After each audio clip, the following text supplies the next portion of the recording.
reçoit aujourd'hui deux femmes très actives dans la Matapédia. Premièrement, Jessica Rivard, qui est une soutien, son titre, hein, c'est très long, agente de sensibilisation au bénévolat et volontariat chez Tremplin Travail. Elle me corrigera si je me suis trompée dans les noms.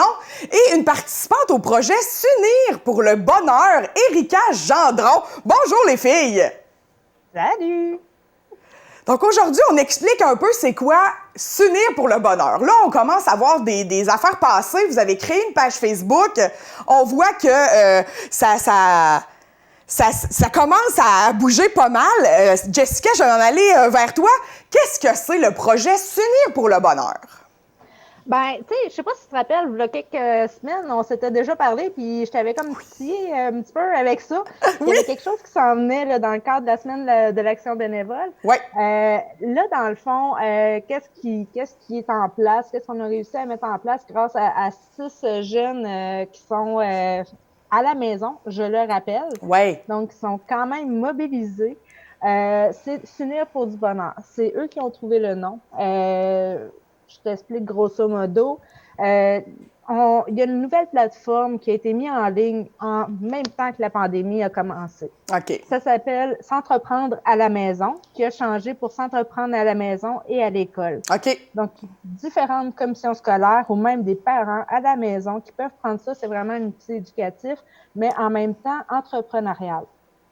Donc, ils offrent des thèmes. Au début, c'était à toutes les semaines, c'est rendu aux 2 semaines. OK. Mais à chaque semaine, ils offraient des thèmes différents. Fait qu'on fallait plancher pour qu'est-ce qu'on pourrait faire. Fait que là, moi, en voyant ça, j'ai simplement dit, ça serait le fun, d'impliquer des jeunes là-dedans. Je trouve ça hyper inspirant. Oui. Fait que j'ai interpellé, en fait, je vais même te les nommer, les jeunes. Oui. Erika, qui est ici avec nous. Oui. Il y a aussi Marie-Laurence Daigle, Sarah Kim Lasselle, Lauriane Gay, Ève-Marie Bacon, Angélique Roussel. Wow. Donc, je les ai toutes interpellées.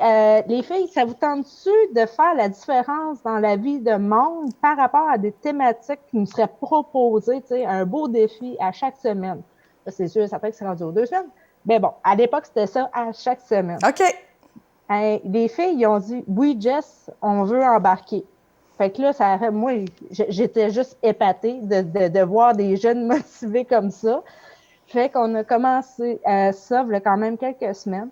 Et puis, on s'adjoint vraiment à s'entreprendre à l'école et à la maison pour les thématiques. Mais notre but ultime n'est pas juste de faire un projet entrepreneurial social, qui est de faire, l'entrepreneuriat, c'est pas juste faire de l'argent, c'est aussi de monter des projets, mais ça peut servir à faire du bien autour de nous. Donc, c'est un peu ça qu'on a fait avec S'unir pour du bonheur. C'est qu'ils ont à créer un projet. Erika va vous expliquer comment est-ce qu'on fonctionne à chaque semaine. Mais grosso modo, on s'assoit ensemble. On s'assoit ensemble. Via les technologies, mettons, là! Oui, c'est ça. Exactement. On décide qu'est-ce qu'on met en place, puis ensuite, on le met en action. OK. On a créé la page Facebook aussi justement pour essayer d'inciter les jeunes, principalement, ou même tout le monde de la vallée de la Matapédia, à suivre le mouvement, à embarquer dans le mouvement, justement, puis à faire du bien autour de soi. C'est un peu un donner au suivant, hein? C'est ça? Oui, OK.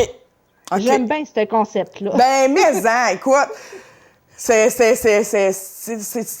c'est tellement plus gratifiant de donner que de recevoir, là. Je pense que Erika, tu pourras peut-être le confirmer que ça fait plus de bien donner, faire du bonheur que de recevoir un cadeau, là, que t'as demandé, tu sais. Totalement. Puis, en passant, mon titre officiel, c'est agent de développement de projet en entrepreneuriat, bénévolat et volontariat chez Tremplin Travail, Vallée de la Matapédia. C'est bon, j'étais proche, il me manquait quelques mots. Très proche. Oui, quelques heures, c'est tout. Ben, on va aller du côté de Erika maintenant. Erika, toi, tu es une participante depuis le tout début. Comment ça fonctionne, là, une fois que vous avez choisi votre thématique? J'ai vu sur les réseaux sociaux, mettons, exemple, on prend la semaine d'aller, c'était la fête des mères, je pense, hein? Vous êtes allé remettre des fleurs à vos mamans ou à vos grands-mamans. Comment ça fonctionne, choisir une thématique, puis entre vous autres, là? En fait, on a, avec le site Internet que Jessica vous a parlé tantôt, on a une thématique aux 2 semaines. Nous, on a une réunion par semaine pour essayer de ne pas perdre le fil. Puis, justement, Jessica, après ça, on nous demande qu'est-ce que vous voulez faire pour cette semaine, qu'est-ce que vous voulez faire pour la thématique. On choisit ça en groupe. Ensuite, si on a besoin de matériel, Jessica vient de nous livrer à la maison. Ensuite, on fait nos petites affaires un peu sur Facebook, puis voilà. OK. Puis pourquoi toi, t'as dit oui à Jessica quand t'as interpellé avec ce projet-là? En fait, j'ai dit oui parce que présentement, je crois qu'on a besoin de faire une différence, surtout en cette période. Puis j'avais le goût, moi, d'être le bonheur dans la vie des gens. Par exemple, je pourrais prendre la première semaine, on a fait des podcasts pour nos grands-parents. Juste voir le souvenir de ma grand-mère, ben c'est déjà une petite réussite pour moi. OK. Fait que est-ce que toi, tu sais un peu vers quoi tu t'en vas plus tard dans la... Tu sais, vers quoi tu vas aller étudier? Est-ce que c'est un genre de bonne expérience pour toi qui va te faire choisir ton avenir? Oui, je pense que oui. Mais présentement, je ne suis pas encore décidée, mais je pense que c'est vraiment une belle expérience. Fait que dans le fond, c'est bien, c'est payant pour les jeunes de s'impliquer.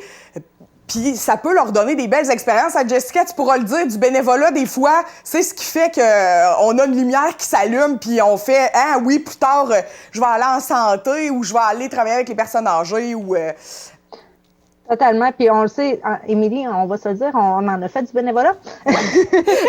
Et on en fait. Fait qu'on sait que oui, pertinemment, ça fait toute une différence. Ça nous aide aussi à nous choisir, ben pas à nous choisir, mais à nous découvrir, nous, ce qui nous passionne, ce qui nous intéresse, ce qui nous intéresse pas aussi, qu'est-ce qu'on n'aime pas partout, là, ça fait vraiment les deux. Fait que c'est sûr et certain que au plus tard, ça nous aide à mieux choisir aussi notre avenir. Puis, en plus, ça fait du baume sur notre cœur, sur le cœur des autres aussi, si je peux dire. Oui.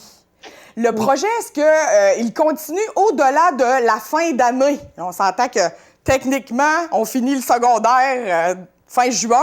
Est-ce que vous allez continuer de faire ça durant l'été? C'est à voir, ça serait le fun, je te dirais. On n'est pas encore rendu là. On est comme tout le monde en période de pandémie. On s'ajuste au fur et à mesure. OK. Parce qu'il faut dire que les filles, moi, je suis très contente de leur mobilisation. Écoute, sont là à toutes les semaines. Puis eux autres, ils travaillent là. Je prends juste Erika, elle travaille pratiquement tous les jours. Elle va à l'école en plus. Wow! Ben, elle fait l'école à la maison, mais pour les secondaires, parce que c'est le secondaire 4 et 5. Qui sont dans le projet, mais certaines de secondaire 5 et certaines de secondaire 4. Okay. Fait que, tu sais, ça leur demande du temps, tu sais, tout ça, puis mais sont là. Fait que moi, j'ai confiance que ça va durer dans l'été aussi. Ça serait le fun. Mais ça leur appartient. C'est leur projet. Alors, on se l'approprie pas. Moi, j'ai amené l'idée, puis je suis juste là pour les accompagner. Fait que c'est vraiment leur projet. Puis, si elles le souhaitent, là, on va continuer pendant l'été. OK. Puis en terminant, est-ce que, je sais que tu as parlé, ça serait le fun que d'autres s'investissent, d'autres... Comment, si on veut faire partie du mouvement S'unir pour le bonheur, comment on peut s'impliquer là-dedans? Qu'est-ce qu'on peut faire? En fait, simplement, mettre vos actions, vous autres aussi. On met les thématiques. On essaie de mettre les thématiques aussitôt qu'on a l'information du portail web, dans le fond, de s'entreprendre à la maison et à l'école. Okay. On essaie de les partager sur S'unir pour du bonheur. Donc, partagez vos photos, vos expériences. Qu'est-ce que vous avez fait aussi? C'est vraiment ça notre but pour donner une espèce de vent d'espoir dans le désespoir un peu qu'on a pu vivre et qu'on vit toujours, veut pas, là. Fait que c'est vraiment ça l'objectif. Partagez-les avec nous, vos initiatives qui font du bien autour de vous, que ça soit en lien avec les thématiques ou autres aussi. S'il n'y a pas de problème, tu sais, ça va juste nous faire plaisir de vous lire. Eh ben, et de vous voir. Ben oui, ouais. Ben merci beaucoup les filles d'avoir donné du temps ce matin, d'avoir répondu à nos questions et surtout d'avoir commencé ce projet, Erika, d'avoir embarqué les yeux fermés dans les projets fous de Jessica. Parce que sérieusement, elle ne savait même pas dans qu'est-ce qu'elle embarquait, moi non plus. Oui, c'est ça, hein? Vous l'avez comme construit ensemble. On ira sur votre page Facebook S'unir pour le bonheur, puis on ira partager nos initiatives. Merci beaucoup. Je vous souhaite une belle journée. Bon restant d'école, Erika. Bonne fin d'année. Et j'espère qu'on aura l'occasion de se reparler bientôt. Oui, merci. Merci.